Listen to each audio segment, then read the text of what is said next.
Praise the lord sister, praise the lord. So దేవాతి దేవుడికే సమస్త మహిమ కలుగును గాక. సో నా పేరు నీలిమ, వైజాగ్ లో అంబాసిడర్స్ ఆఫ్ క్రైస్ట్ మినిస్ట్రీస్ యొక్క ఫౌండర్ని. సో దేవాతి దేవుడు ఆయన మహాకృప చేత ఆయన పిలుపు నిమిత్తం భయంకరమైన మరణ పడకల మీద నుంచి దేవాతి దేవుడు నన్ను రక్షించి ఆయన పరిచర్కు పిలిచి ఆయన కృప చేత, కేవలం ఆయన కృప చేత వాడబడుతున్న ఒక దీనురాల్ని. సో అందరికీ దేవుని పేరిట మీ అందరికీ కూడా నా హృదయపూర్వక వందనాలు చెల్లించుకుంటున్నాను. అండ్ ఈ అవకాశం ఇచ్చిన దేవాతి దేవుడికి and Agape gospel team sister గారికి అండ్ ఇందులో పాల్గొన్న ప్రతి ఒక్కరికి కూడా నా హృదయపూర్వకంగా అందరికి కూడా I praise the lord for this wonderful time with you all. Thank you. So నా సాక్ష్యం ఏంటంటే, నాకు నేను పుట్టి పెరిగిందంతా కూడా వైజాగ్ ప్రాంతంలోనే నా చదువులు అన్ని కూడా వైజాగ్ ప్రాంతంలో. త్వరగా నేను చెప్తాను. సో నా తర్వాత వాక్యంలో పోతాను. ఎందుకంటే ముందు మనం ఏంటో తెలుసుకుంటేనే దాని తర్వాత దేవుడిని ఫస్ట్ మనం తెలుసుకుంటేనే దేవుడు ఆయన ప్రేమామయుడు అని తెలియాలన్నా, ఆయన స్వస్థతనిచ్చే దేవుడు అని తెలియాలన్నా ముందు మన ఒంట్లో రోగం ఉండాలి. సో అది లేకపోతే మనం ఎక్స్పీరియన్స్ చేయలేం ఆ స్వస్థతని. So in the same way నాకు నా చిన్ననాటి నేను ఒక 3rd స్టాండర్డ్ లో ఉండేటప్పుడు చిన్నప్పటి నుంచి నాకు హెవీ బాడీ పెయిన్స్ వస్తూ ఉండేవి. జాయింట్స్ అన్ని కూడా విపరీతంగా పెయిన్ఫుల్ గా ఉండేది అనమాట. చాలా పెయిన్ఫుల్ గా ఉండేది అనమాట. అయితే ఈ సమయంలో నా పేరెంట్స్ ఏం చేశారంటే, నార్మల్ పెయిన్స్ ఏమో అనుకొని చిన్న ఇంటి దగ్గరలో ఉండే చిల్డ్రన్ స్పెషలిస్ట్లు వాళ్ళు ఉంటారు కదా, అక్కడికి తీసుకెళ్లి నాకు ట్రీట్మెంట్ చేయిస్తే వాళ్ళు ఏవో పెయిన్ కిల్లర్స్ ఇచ్చేవాళ్ళు, తగ్గేది, మళ్ళా సేమ్ రిపీట్ అవుతూ ఉండేది మాట. సో అలాగా నాకు 6th స్టాండర్డ్ వచ్చేప్పటికి ఆ చిన్న చిన్న డాక్టర్స్ ఇచ్చిన పెయిన్ కిల్లర్స్ ఏవి కూడా నాకు పెద్దగా నాకున్న ప్రాబ్లమ్ని నాకు ఊరటనిచ్చేవి కాదు. ఆ టైంలో ఏంటి, ఎంత చేసినా ఎన్ని సంవత్సరాలైనా సరే నీలోకి ఇంకా ఈ పెయిన్స్ అవి తగ్గట్లేదు అని చెప్పి నన్ను డాక్టర్ దగ్గరికి చూపించారు, స్పెషలిస్ట్ దగ్గరికి. సో ఆ స్పెషలిస్ట్ దగ్గరికి చూపించిన తర్వాత వైజాగ్ లో ఫేమస్ డాక్టర్స్ చిట్టి పంతులు, భవానీ ప్రసాద్, ఇంకా చాలా హైదరాబాద్ లో డాక్టర్స్, ఇలా చాలా చోట్లకి తీసుకెళ్తే డాక్టర్స్ ఒక భయంకరమైన విషయం చెప్పారు. అదేంటంటే, మీ అమ్మాయికి రుమటాయిడ్ ఆర్థరైటిస్ ఉంది అని. సో నా పేరెంట్స్ ఇంకా అక్కడే మా డాడీ కుప్పకూలిపోయారు. రుమటాయిడ్ ఆర్థరైటిస్ అంటే ఏంటో తెలియని మా డాడీకి ఆ డాక్టర్ వివరించి నాకున్న ప్రాబ్లం ని చెప్తా ఉంటే ఆయన ఇంకా మా డాక్టర్ చేతులు పట్టుకొని, డాక్టర్ ఎంత డబ్బు ఖర్చైనా పర్వాలేదు, నా కూతుర్ని బతికించండి డాక్టర్, ప్లీజ్ డాక్టర్, నా ఆస్తంత. దేవుని మహాకృప చేత నేను దేవుని ఎరగకపోయినా ఆయన నన్ను తల్లి గర్భంలో రూపింపబడక మునిపే ఎరిగారు కాబట్టి మంచి ఉన్నతంగానే నా తల్లిదండ్రులను ఆశీర్వదించారు. ఫైనాన్షియల్ గా, వారి మధ్యన ప్రేమ విషయం అవనివ్వండి, కుటుంబంలో ప్రేమ విషయం అన్ని కూడా దేవుడు ఇచ్చారు. బట్ నా రోగం ఒక్కటే నా కుటుంబంలో చాలా భయంకరంగా మారిపోయింది మాట. సో డాక్టర్స్ ఏం చెప్పారంటే, రుమటాయిడ్ ఆర్థరైటిస్ అనేవి 2 రకాలు.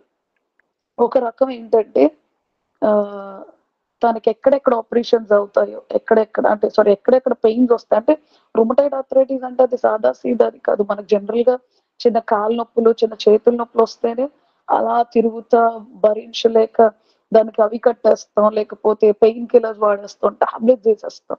అంటే బాడీలో ఒక జాయింట్ నొప్పి వస్తే, లేదా ఒక పాదాల నొప్పి వస్తేనే మనం అతలాకుతలం అయిపోతా ఉంటాం. అలాంటిది నా ఒంటిలో ఎన్ని ఎముకలు ఉంటే అన్ని ఎముకలు నొప్పే కాదు, అదొక భయంకరమైన మిక్సీలో వేసి తిప్పేస్తే ఎలా ఉంటుందో అంత భయంకరంగా నొప్పితో పాటు ఈ జాయింట్స్ అన్ని కూడా చాలా స్వెల్లింగ్స్ వచ్చేస్తూ ఉండేవి. బోన్స్ అన్ని కూడా విపరీతమైన స్వెల్లింగ్స్, అంటే ఇంకా భరించలేమాట స్వెల్లింగ్స్. అలా వాపు వచ్చేస్తూ ఉండేవి. అయితే డాక్టర్ చెప్పారు, రుమటాయిడ్ ఆర్థరైటిస్ కుమార్ 2 రకాలు ఉంటది. ఒక రకం ఏంటంటే తనకి ఏజ్ పెరిగే కొద్దీ ఏ బోన్ అయితే బాగా స్వెల్లింగ్ తగ్గకపోతే ఆ పార్ట్ కోసి తనకు ఆపరేషన్ చేయాలి. సో తన ఒంటిలో ఎన్ని జాయింట్స్ ఉంటే అన్ని పార్ట్స్ కూడా ఆపరేషన్ చేస్తూ ఉండాలి. ఇది ఒకటి, టైప్ 1. అండ్ టైప్ 2 వచ్చేసి ఏంటంటే తనకు ఆపరేషన్ ఉండదు. తనకి ఏజ్ పెరిగే కొద్దీ మేము ఇచ్చిన టాబ్లెట్స్ తన ఒంట్లో పనిచేసినంతకాలం పనిచేస్తుంది. ఇన్ కేస్ పని చేయకపోతే ఇన్ కేస్ పని చేయకపోతే కాదు, పని చేయదు. కొంతకాలం అయ్యాక టాబ్లెట్స్ పని చేయవు. పని చేయలేని సమయంలో మీ అమ్మాయి ఎలాంటి పరిస్థితికి వచ్చేస్తదంటే, బ్రతికున్న శవం అయిపోతది మాట. అంటే ఎలా అంటే డాక్టర్స్ ఏం చెప్పారంటే ఒక్కటే మాట నాకు లిటరల్‌గా ఇప్పటికి మా డ్యాడీ ఏడ్చిన ఏడుపు, ఆ డాక్టర్ చెప్పిన మాట ఇంకా నాకు వినిపిస్తానే ఉంటది. "మీ అమ్మాయి ఒంటిలో ఉన్న ఎముకలు మొహానికి రాసుకునే పౌడర్‌లా అయిపోతాయని" చెప్పారు. ఇంకా మా డ్యాడీ ఇంక దాన్ని ఎలా జీర్ణించుకోవాలో తెలియలేదు. నాకు తెలీదు, నేను వినిపించుకోలేదేమో అనుకున్నా. ఆ కర్టెన్ బ్యాక్ సైడే ఉన్నాను నేను. సో, మీ అమ్మాయికి ఉన్న ఎముకలన్నీ కూడా మొహానికి రాసుకునే పౌడర్ అయిపోతదని. వెంటనే మా డ్యాడీ నన్ను ఏదో ఒకటి చెప్పి ఇంటికి పట్టుకొనెళ్ళి, ఆ నైట్ టాబ్లెట్స్ ఏసుకొని వారానికి 5,000 మాత్రలు. పర్ డే మినిమమ్ 7 టాబ్లెట్స్ నేను ఏసుకోవాలి. పర్ వీక్ 7,000, 6,000-7,000 రూపీస్ టాబ్లెట్స్ తోనే నేను బ్రతకాలి. సో, ఇంటికెళ్ళిపోయిన తర్వాత నేను పడుకొని పోయిన తర్వాత మా అమ్మ, నాన్న నా బెడ్ దగ్గర కూర్చొని మాట్లాడుకుంటున్నారు. ఏమని మాట్లాడుకుంటున్నారంటే, మనం ఏ జన్మలో ఏం పాపం చేశామో అక్కడ మన కూతురికి ప్రాబ్లమ్ వచ్చింది. ఎంత భయంకరమైన రోగం వచ్చింది.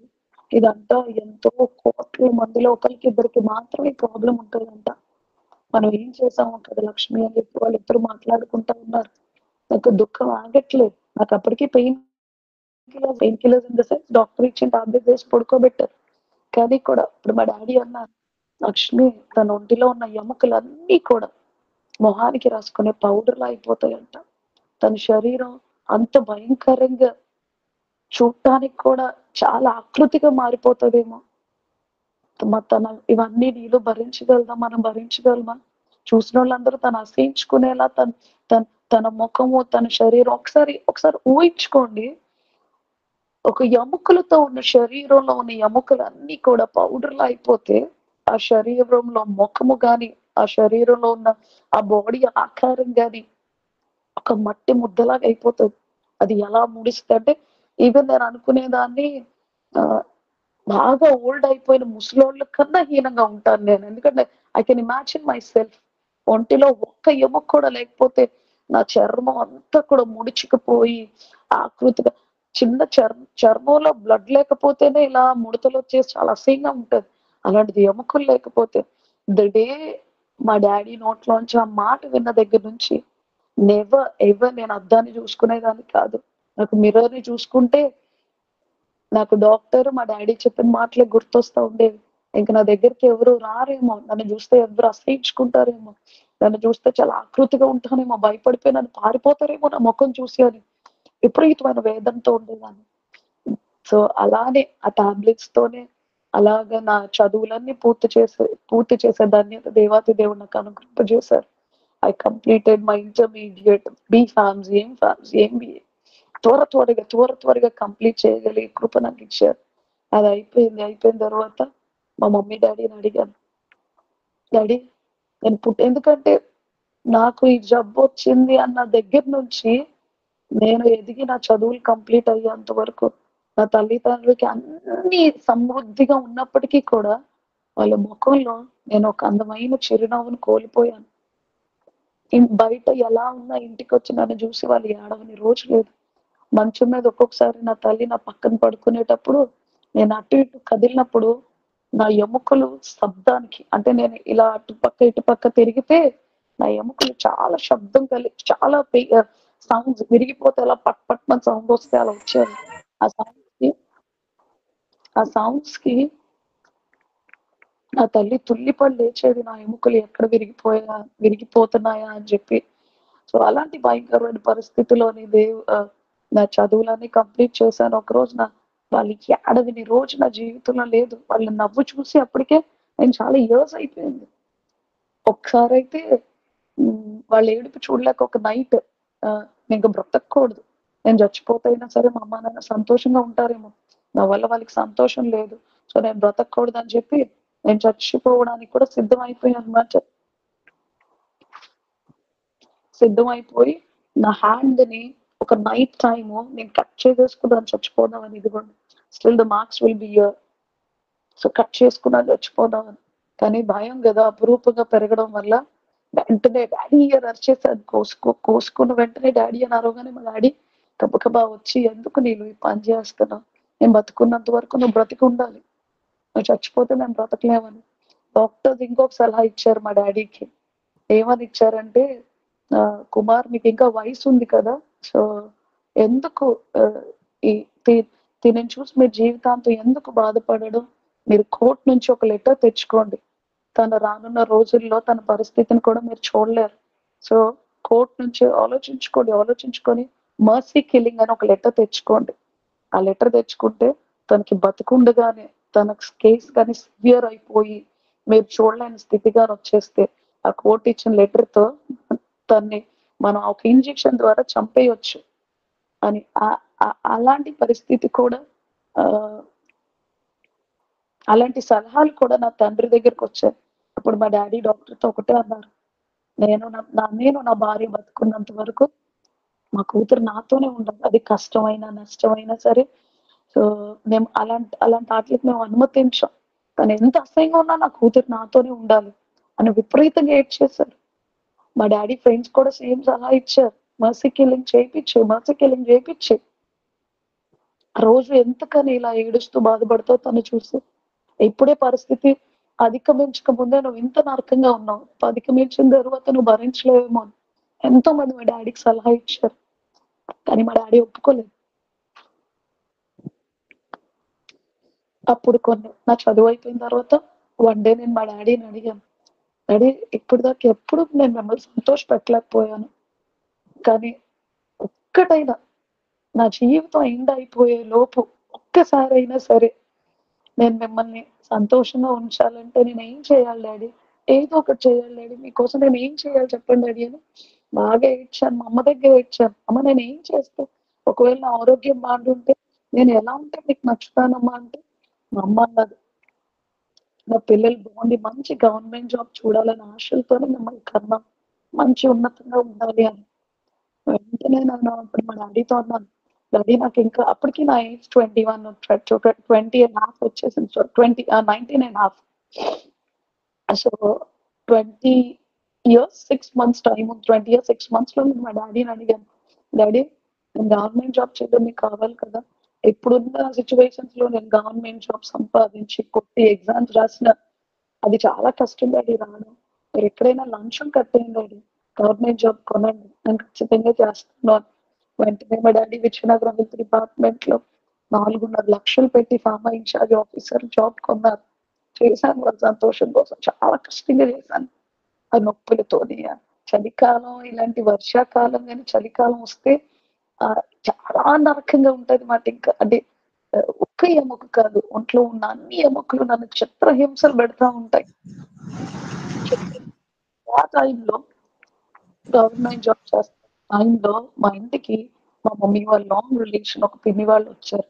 వచ్చినప్పుడు మా పిన్ని వాళ్ళన్నారన్నమాట. మా పిన్ని వాళ్ళ హ్మ్, బామ్మర్ది వాళ్ళ అబ్బాయిది బావగారు వాళ్ళ అబ్బాయి మ్యారేజ్ మాట. విక్టర్ అని చెప్పి తన పేరు. సో, తన మ్యారేజ్‌కి ఇన్వైట్ చేశారు ఏలూరు. సో, నాకెప్పుడు వైజాగ్ దాటి ఎక్కడ మా మమ్మీ, డ్యాడీ ఎప్పుడు నన్ను పంపియలే. వాళ్ళ ఆహ్, ఆహ్, మ్యారేజ్ అవుతున్న అబ్బాయి వాళ్ళ చెల్లి నాకు మంచి ఫ్రెండ్ మాట తను. వైజాగ్ ఎప్పుడు నేను అక్కడికెళ్ళానని తనే ఇక్కడికొస్తూ ఉండేది. శాంతి తన పేరు. సో, వాళ్ళ అన్న పెళ్లి వచ్చి ఇన్వైట్ చేస్తే మా డ్యాడీ, మమ్మీ ఆళ్ళు ఆహ్, వస్తాము. నీలు పరిస్థితి ఇలా ఉంది గదా! చూసుకొనొస్తాం అన్నారు. వెంటనే వాళ్ళెళ్ళిపోయిన తర్వాత డ్యాడీ నేను ఆ ఊరెళ్తాను డ్యాడీ. ఎప్పుడు నేనెక్కడికి వెళ్ళలేదు. నేను ఏలూరు ఎళ్తాను డ్యాడీ ప్లీజ్ డ్యాడీ అంటే మా డ్యాడీ వద్దు నీలు. నీకేదైనా అక్కడికెళ్ళిన తర్వాత ఏదైనా ఇబ్బందయితే చాలా బాధగా ఉంటది వద్దన్నారు. లేదు డ్యాడీ నేను వెళ్తాను. నేను ఏలూరు ఎళ్తాను. ఒక్క 2 డేస్ డ్యాడీ. 2 డేస్‌లో నేనొచ్చేస్తాను డ్యాడీ. ప్రామిస్ డ్యాడీ అని చెప్పి నేను ఏలూరు ప్రాంతం వెళ్ళాను. ఏలూరు ప్రాంతం వెళ్ళిన తర్వాత that was a Christian family. నేనిప్పుడు ఎవరిదైతే చెప్పానో మా పిన్ని వాళ్ళది ఒక క్రిస్టియన్ ఫ్యామిలీ మాట. సో, ఆ క్రిస్టియన్ ఫ్యామిలీలోని వాళ్ళు వివాహపు టైం అయిపోయింది. వివాహం అయిపోయింది. మ్యారేజ్ అయిపోయింది. 2 డేస్ అయిపోయింది. అయిపోయిన తర్వాత నాకు రావాలనిపించట్లే. ఆ వాతావరణం, వాళ్ళ ప్రేమలు అదొక పల్లెటూరు మాట. తంగెలముడి ఆ ఊరు. ఏలూరు దగ్గర. చాలా అనిపించింది. ఎప్పుడు ప్రాంతం దాటి ఎళ్ళని నాకు ఆ ప్లేసు, ఆ వాతావరణం, ఆ ప్రేమ చాలా అద్భుతంగా అనిపించింది. సో, అక్కడ 2 days అయిపోయింది కదా డాడీ, నేను ఇంకొక 2 days ఉంటాను డాడీ అని. టాబ్లెట్స్ లేవు నా దగ్గర. అక్కడ దొరికేస్తాయేమో అనుకున్నాను నేను టాబ్లెట్స్. సో నాకు తెలీదు బట్ ఇక్కడే ఏ డాక్టర్స్ ఎక్కడ రాస్తే అక్కడే టాబ్లెట్స్ ఉంటాయి అన్న జ్ఞానం కూడా నాకు అంతగా లేదు. అప్పుడు ఆ మొత్తం ఏలూరు ప్రాంతం అంతా ఎతికినా కూడా ఎక్కడ టాబ్లెట్స్ దొరకలేదు. సో ఆ నైట్ ఏం చేశానంటే మా డాడీకి టాబ్లెట్స్ లేవని చెప్తే మా డాడీ ఎక్కడ కంగారు పడిపోతారని చెప్పేసి పెయిన్ కిల్లర్స్ తెచ్చేసి ఒక 2-3 పెయిన్ కిల్లర్స్ తెచ్చి వేసేసుకున్నారు నైట్. అయినా కూడా నాకు విపరీతమైన పెయిన్స్ భరించలేకపోతుంటే అప్పుడు నైట్ మా డాడీకి ఫోన్ చేసి, డాడీ నువ్వు వద్దన్నా సరే నేను ఇంత దూరం వచ్చాను, నేను 2 days టాబ్లెట్స్ తెచ్చుకున్నాను డాడీ, ప్లీజ్ డాడీ నేను భరించలేకపోతున్నాను, నన్ను వచ్చి తీసుకెళ్ళిపో డాడీ. మీరంటే అంటే ఒక ఆడపిల్లకి, ఒక వయసు వచ్చిన ఆడపిల్లకి ఒక తల్లి తండ్రిగా ఏమేమి చేయకూడదో నా పెయిన్స్ సివియర్ అయిపోయిన టైంలో ప్రతి పని నా తల్లిదండ్రులు చేసేవాళ్ళు. అలాంటి పరిస్థితి నేను అక్కడికి వచ్చేస్తానేమో, ఆ ఏలూరులో వాళ్ళే నన్ను వాష్‌రూమ్ తీసుకెళ్ళాలేమో, వాళ్ళే నాకు సపోర్ట్ ఇవ్వాలేమో అని భయమేసి మా డాడీకి ఫోన్ చేశాను. డాడీ మీరే చేయాలి డాడీ, నేను ఎవరికీ భారం అవ్వకూడదు డాడీ, నన్నొచ్చి తీసుకెళ్ళిపో డాడీ, ప్లీజ్ డాడీ అని. మా డాడీ అప్పటికి భువనేశ్వర్‌లో ఉన్నారు.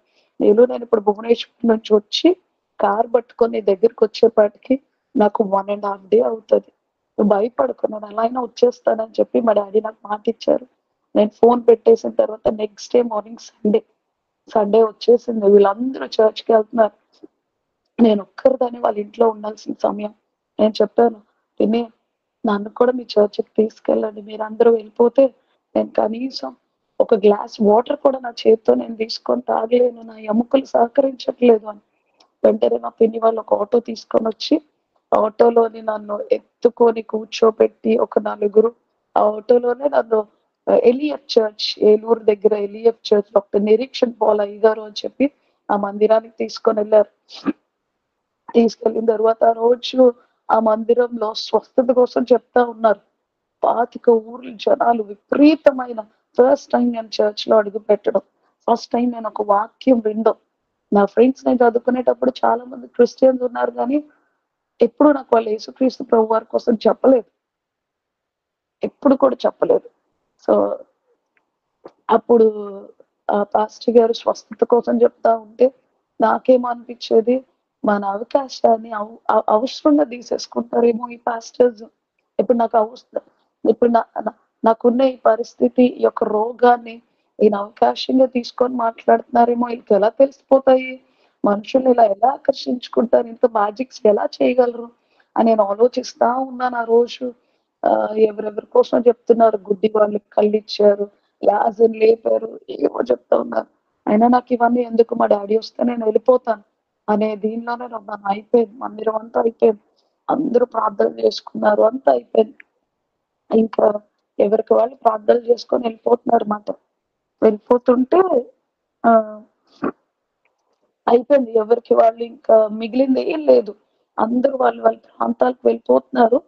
వెళ్ళిపోతున్న సమయంలోని నేను ఖాళీ అయిపోయింది. మందిరం అంతా ఖాళీ అయిపోయింది. నేను చాలా దూర ప్రాంతం, అంటే ఆ మందిరంలో చాలా లాస్ట్.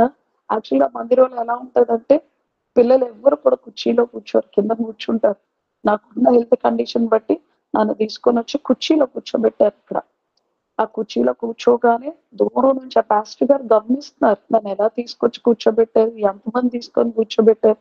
ఏంటి ఆ పరిస్థితి అని. అంతా ఖాళీ అయిపోగానే ఆ పాస్టర్ గారు నా దగ్గరికి నడుచుకొనొచ్చి, "దీన్నెందుకు మీరు మోసుకొనొచ్చి కూర్చోబెట్టారు? తనకేం ప్రాబ్లమ్ ఉంది?" అంటే అప్పుడు మా పిన్ని వాళ్ళు చెప్పారన్నమాట. "తనకేదో జబ్బుంది అయ్యగారు. అతను doctor. Before pastor he was a doctor. So, అతనికేదో జబ్బుంది అయ్యగారు. వైజాగ్‌లో ఉంటాది. గవర్నమెంట్ జాబ్ చేస్తా ఉంటది. అదేదో జబ్బు పేరు నాకు తెలీదు" అంటే వెంటనే పాస్టర్ వచ్చి నన్ను అడిగారు.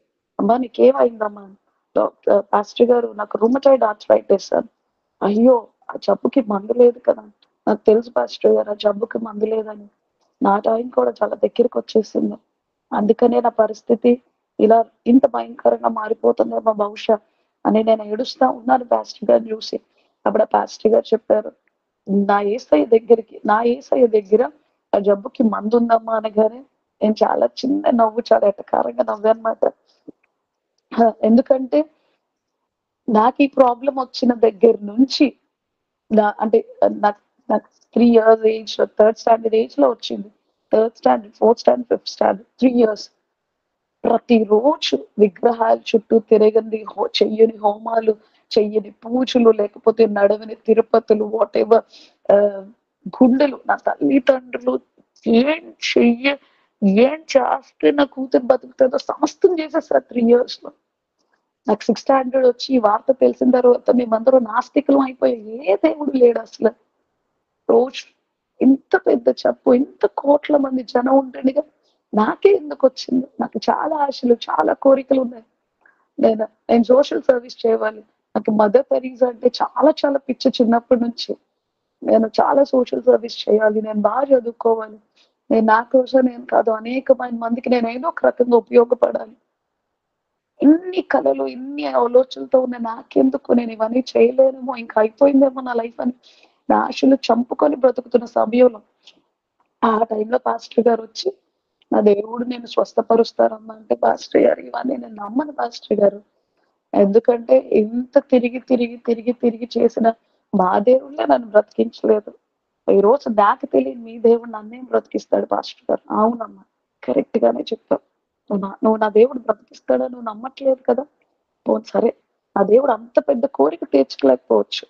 నీకు ఏమైనా చిన్న కోరికలు ఏమైనా ఉంటే చెప్పు, నా దేవుడు తీరుస్తాడు. నా దేవుడు తీరుస్తాడంటే, అయితే నేను వెంటనే అడిగాను, డాక్టర్ పాస్టర్ గారు, నాకు పెద్దగా నాకు బ్రతకాలనే కోరిక అయితే నాకు చచ్చిపోయింది, కానీ నేను మంచం మీద పడిపోయిన తర్వాత నా జీవితం ఒక భయంకరమైన చీకటి అయిపోయిన తర్వాత నా తల్లిదండ్రులు నేను బ్రతుకున్నంత కాలం, లేకపోతే వారి బ్రతుకున్నంత కాలం వారు నన్ను చూసి ఏడుస్తానే బతకాలి కదా. నాకు అలాంటి పరిస్థితి వచ్చినప్పుడు వాళ్ళ ముఖంలో చిరునవ్వు ఇవ్వగలడా మీ దేవుడు అని అడిగాను వెంటనే పాస్టర్ గారు.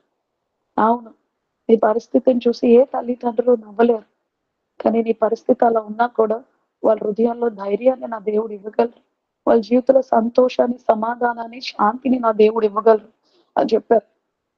వెంటనే పాస్టర్ గారు, అయితే నన్ను ఏం చేయమంటారో చెప్పండి, నాకు పెద్దగా ఆశ లేదు, కానీ నా తల్లిదండ్రులు మాత్రం నాలా జస్ట్ బతకూడదు ప్రతిరోజు అన్నాను. వెంటనే పాస్టర్ గారు, అయితే కళ్ళు మూసుకొని నీ తల్లిదండ్రులు నవ్వుతూ ఉంటే ఎలా ఉంటారో ఒకసారి ఊహించుకోమా అని అన్నారు. వెంటనే కళ్ళు మూసుకోగానే నా తల్లిదండ్రుల అందమైన నవ్వు నా కళ్ళ ముందు కనిపించింది. The beautiful smile. ఎన్నో సంవత్సరాల నుంచి నేను మిస్ అయిన ఆ నవ్వుని నా కళ్ళ ముందు నేను ఊహించుకుంటుండే నాకు ఒక్కసారిగా నా దుఃఖం ఆగలేదు. వెంటనే నన్ను అడిగాను, నువ్వెవరో నాకు తెలియదు, నువ్వెవరో నాకు తెలియదు దేవుడా. నా పరిస్థితి రేపు చీకటి అయిపోయా కూడా నా తల్లిదండ్రుల పెదవుల మీద ఈ నవ్వుని మాత్రం ఉంచు అని నేను అడుగుతున్నాను అలా మనసులో. అలా అడుగుతూ అడుగుతున్నాను. వెంటనే పాస్టర్ గారు ఆయన ఆయన చెయ్యి నా తల మీద వేసి ప్రేయర్ చేసి అనాయింటింగ్ ఆయిల్ నా నోటిలో అనాయింటింగ్ ఆయిల్ వేశారు. ఆ కుర్చీలో కూర్చుండగానే లేపి ఆయన తల మీద చేసి నోట్లో అనాయింటింగ్ ఆయిల్ వేశారు. వెంటనే మళ్ళీ నన్ను ఆ కుర్చీలో కూర్చోబెట్టారు. కూర్చోబెట్టగానే వెంటనే ఒక చర్చ్ వాలంటరీ వచ్చి, ఇక్కడ నీలిమ గారు ఎవరు, నాన్నగారు పిలుస్తున్నారు అన్నారు. వెంటనే అనాయింటింగ్ ఆయిల్ వేసి ఇంకా నేను కళ్ళు కూడా విప్పలేదు. నా చెవులో ఆ మాట పడగానే వెంటనే పాస్టర్ గారు బాయ్, నేను వెళ్ళిపోతున్నాను అని నా కాళ్ళ మీద నేను, నా బలముతో నేను పరిగెత్తుకొని తిరిగి నా తండ్రి దగ్గర, మా డాడీ దగ్గరికి పరిగెత్తుకొని వెళ్ళేలా చేశారు నా పరమ తండ్రి. నా ఒంటిలో ఒక భయంకరమైన బరువు నన్ను విడిచి వెళ్ళిపోయి ఒక తెలియని తేలికగా మార్చబడి అక్కడికి నన్ను మోసుకొని వచ్చారు. కానీ అక్కడి నుంచి మాత్రం నేను నా కాళ్ళ మీద, చక్రాల మీద, మనుషులు ఎంతో కాళ్ళ మీద నన్ను మోసుకొని వచ్చింది. నేను అక్కడి నుంచి నా కాళ్ళ మీద నేను పరిగెత్తుకొని మా డాడీ దగ్గరికి వెళ్ళి, డాడీ పదండి, డాడీ వెళ్ళిపోదాం అని చెప్పి నేను చెప్తా ఉంటే మా డాడీ అడుగుతున్నాను, నువ్వు నడవలేకపోతున్నానంటూ, నువ్వు లెగలేకపోతున్నాను, మనం ఇప్పుడు ఎలా పరిగెత్తుకొని వచ్చావు, టాబ్లెట్స్ తెచ్చుకున్నావా? లేదు డాడీ, తెచ్చుకోలేదు. ఆ లోపల ఎవరో ఏసయ్య అంట పాస్టర్ గారు నాకు ఇలా ప్రే చేశారు డాడీ. ఆ చేయగానే నా ఒళ్ళంతా చాలా తేలిక అయిపోయిందని. నేను పిచ్చి పిచ్చిగా మాట్లాడుకో కదా, ఇంటికి వెళ్ళిపోదా అని చెప్పి నన్ను తీసుకెళ్ళిపోయారు. దారంతా నేను ఆలోచిస్తున్నాను, ఏం జరిగింది అసలు నాకు? ఏం జరిగింది? ఏం జరిగింది? అని. వెంటనే మళ్ళీ ఇంటికి తీసుకెళ్ళి మళ్ళీ మా డ్యాడీ నాకు టాబ్లెట్స్ ఇవ్వడం స్టార్ట్ చేశారు. ఆ టాబ్లెట్స్ అన్నీ కూడా 5 డేస్ టాబ్లెట్స్ పట్టుకొని డ్యాడీ ఇదిగో డ్యాడీ నేను ఒక్క టాబ్లెట్ కూడా ఏసుకోలేదు. కానీ నాకు ఏ నొప్పి రావట్లేదు డ్యాడీ. Promise daddy. నాకొక్క నొప్పి కూడా రావట్లేదు. నా ఒంటిలో నాకు కనీసం నాకేం పెయిన్స్ తెలియట్లేదు డ్యాడీ అన్నాను. వెంటనే మా డ్యాడీ మళ్ళీ డాక్టర్స్ దగ్గరికి తీసుకెళ్ళి మళ్ళీ టెస్టులు చేయించారు. ఆ డాక్టర్స్ ఏ భవానీ ప్రసాద్ గారు, ఏ చిట్టుపంతులు డాక్టర్ అయితే మీ అమ్మాయికి రుమటాయిడ్ ఆర్థరైటిస్ ఉందన్నారు. అదే డాక్టర్స్ మళ్ళీ టెస్ట్ చేసి మీ అమ్మాయికి జబ్బు రిపోర్ట్స్ లో కనిపించట్లేదు కుమార్ అని చెప్పారు.